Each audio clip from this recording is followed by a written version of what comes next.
The 2020 season was pretty weird. 60-game season, expanded playoffs, and no fans throughout the entire regular season. At one point during preseason negotiations, there was an idea floated around where each team plays their entire season in the state where they would normally play their spring training games, so either in Florida or Arizona. Obviously, this plan didn't come to fruition, but this season was still hectic. From the very beginning, games were postponed due to virus outbreaks and had to be made up later in the season. But there was one team that was affected the most. That team was the St. Louis Cardinals. Cardinals haven't played in weeks, but they keep losing games. After more than a dozen St. Louis Cardinals players and staff tested positive. 7 Cardinals players, 6 staff members. Let's take a look at their schedule. The Cardinals started off the season going 2-3. Not great, but still plenty of baseball left to play. Well, on July 31st, news of positive tests coming out of the Cardinals clubhouse meant that day's game against the Brewers was canceled. Eventually, the entire series was canceled. Then another series was canceled. And then another. The Cardinals didn't play another game for over 2 weeks, the longest mid-season stoppage of any team in a non-strike season. Once they came back, the Cardinals were scheduled to play 53 games in 44 days for a total of 11 doubleheaders. And even if they were all played, the total number of games the Cardinals could complete was 58. I mean, what could a team actually accomplish under these circumstances? Well, you'd be surprised. Driven out to deep center. How about the first time this year? Let's say it, Grand Slamma!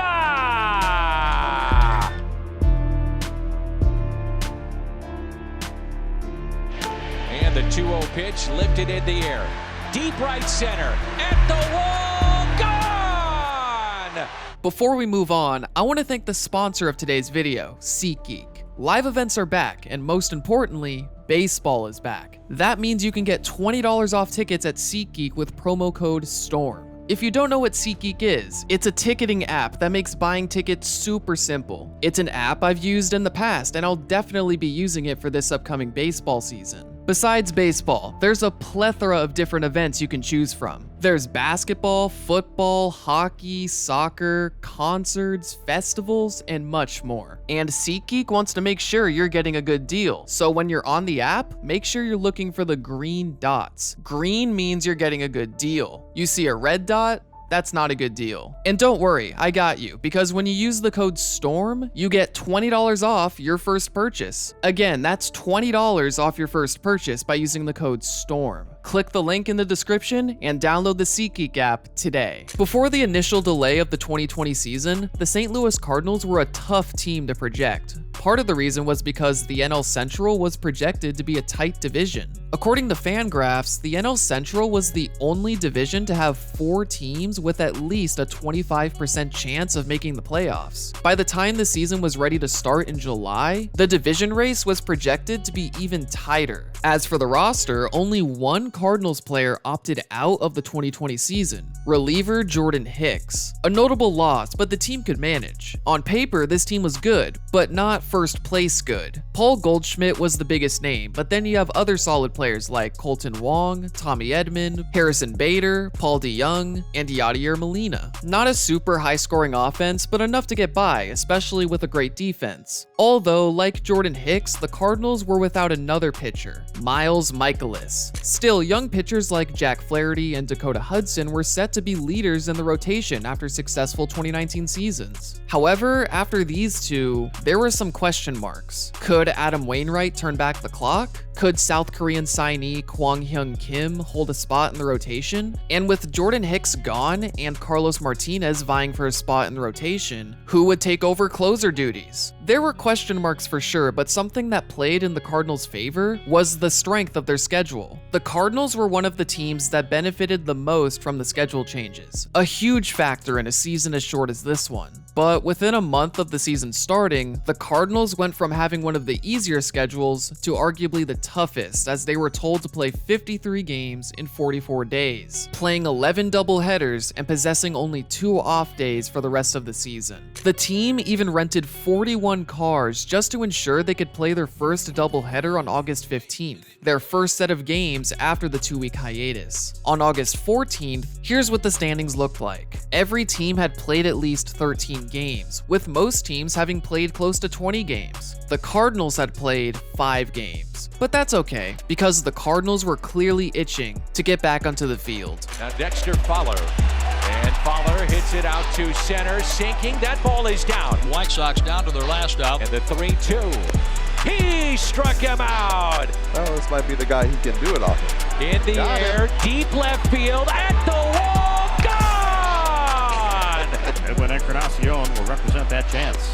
A swing and a miss! The Cardinals won in their first games back from hiatus, but a long road of games were ahead of them. In a span of just over 2 weeks, the Cardinals went on to play 21 games with no off days, and a 4-game losing streak near the end of the month led to the team finishing August with a record at 500. Despite having a wildcard spot, the final month was going to be tough. After their first off day on September 3rd, the Cardinals were set to play 7 more doubleheaders, with only 1 more off day to look forward to. Well, 2 weeks later on September 17th, the Cardinals were under 500 and fighting with multiple other teams for a playoff spot. At this point, the Cardinals had more or less caught up with the rest of the league in their total number of games played, so they really needed to win some games. Thankfully, the Cardinals had a 5-game series against the Pirates, the worst team in baseball. The Cardinals won 4 out of 5 in the series, including a doubleheader, but with a week of games left to go, one slip-up could end any playoff hopes, like a series loss against a Royals team well under 500.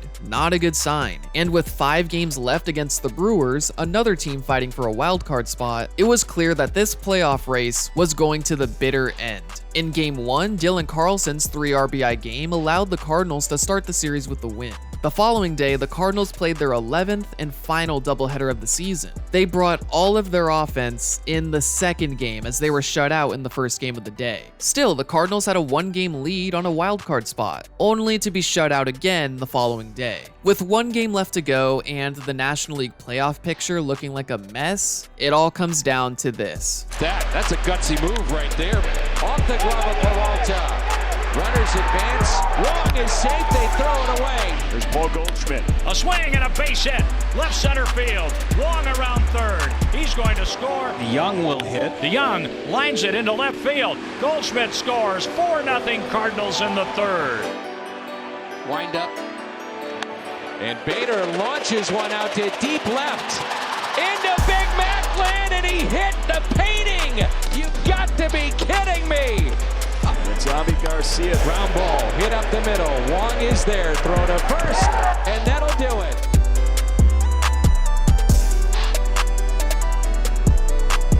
They did it. 53 games and 11 doubleheaders in 44 days. All of that, and they still made the playoffs. Outfielder Harrison Bader said, "Fans don't really understand what we went through, but we just accomplished a lot. We want it all. We're coming for it all." Well, that last statement didn't hold up because they lost in the first round, but the Cardinals did accomplish something that may never be replicated again. All the logistical challenges and tight schedules, it didn't matter because the Cardinals achieved the impossible. Then in 2021, they did it again. Like that. Just like that. Stay fair. Down the right field line. Gone! Off the foul pole. 1-0. Arenado hits it out to deep left. How about number 30? You bet! The 2020 Cardinals made the playoffs, but it was clear some upgrades were needed. Among all 16 playoff teams, the Cardinals had the 6th worst team OPS plus and ERA plus. So they traded for Nolan Arenado, one of the best third basemen in baseball. And that was basically it. This team had a lot of question marks. What could Dylan Carlson and Tyler O'Neill produce in a full season? Could Tommy Edman and Paul DeJong bounce back to their 2019 selves? Could Jack Flaherty bounce back after an abysmal 2020 season? Nonetheless, the Cardinals were given a 29% chance of making the playoffs, the 6th highest percentage in the National League. Well, the Cardinals did spend much of May in the first place spot in the division. Thanks to guys like Tyler O'Neill, Nolan Arenado, Yadier Molina, and Jack Flaherty, it seemed that doubts had been laid to rest. However, Flaherty suffered an oblique injury during an at-bat on May 31st, which kept him out until mid-August. Let me say that again. The Cardinals' best pitcher was injured because he was batting. Yeah, not great, especially when you realize that, theoretically, the Cardinals' pitching staff should be performing much worse. At the end of May, the Cardinals ranked towards the middle of the league in ERA and FIP, but expected FIP? The worst in the league. Instead of using actual home run totals, expected FIP is calculated by using projected home run rate. Given that the Cardinals had the league's best home run to fly ball ratio and some incredible defenders, it makes you wonder if this team was due for some regression. Well, in June, the team went through multiple losing streaks, ending the month clinging onto 3rd place. However, it wasn't just the pitchers that took a tumble. The offense was terrible. Team WRC Plus in June was the 3rd worst in the league. 3 Cardinals ended up making the All-Star game, but this team needed to make some upgrades at the trade deadline for any chance at the playoffs. The pitching staff was producing slightly more than the hitters, so it made sense for the Cardinals to go after some hitters to make a playoff push. Who did they acquire? Veteran pitchers Jay Happ and John Lester. Not particularly exciting moves, as both players were way past their primes. In fact, now the Cardinals' starting rotation didn't feature a single pitcher who threw above 90 miles per hour. 1 week after the trade deadline, playoff chances reached a season low of 1.3%. 1 month later, the Cardinals were even further back in the divisional race. However, because of a monumental collapse by the Padres, the Cardinals were only 3.5 games back in the wildcard race. Still, they would have to fight 5 other teams for one of 2 wildcard spots. One of those teams was the Cincinnati Reds, who they faced in early September. A loss in the first game of the series wasn't ideal, but in the game on September 11th, the Cardinals started something no one could have predicted. And a 2-0. Arenado with number 31. Back-to-back days with 2-run blasts. And Alonso hits it out to deep right. Nootbaar back and has it, and he robs Alonso. And Carlson sends a fly ball out to deep center. Grand slam! O'Neill with the drive out to left, and it's gone. He did it. Tyler O'Neill. DeJong, a drive, left center, yes! And the Cardinal fans are going wild in Wrigley. The 0-2. He struck him out. Sweet 16, and oh, how sweet it is.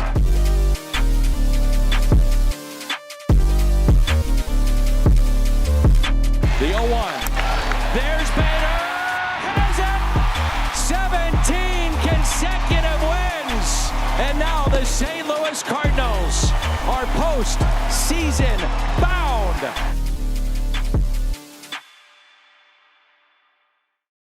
A 17-game winning streak. In the span of 2 weeks, the Cardinals' playoff odds went from 7.9% to 100%. Since 2000, only 3 teams have played through a winning streak of at least 17 games. The 2002 Moneyball Oakland A's, the 2017 Cleveland Indians, and the 2021 St. Louis Cardinals. However, one thing these teams have in common is that none of them won a playoff series. The Cardinals didn't make it past the wildcard game as they lost in walk-off fashion to the Dodgers. Baseball is unfair. Still, you have to give it to the Cardinals. They pulled off the impossible not once, but twice. And the cherry on top, the 2021 Cardinals became the first team to win 5 Gold Gloves. Pretty impressive. It makes you wonder what the Cardinals will pull off in 2022. Maybe they'll start the season on a historical losing streak, but they'll still make the playoffs. No matter what the Cardinals accomplish in the near future, these 2 seasons can't be forgotten.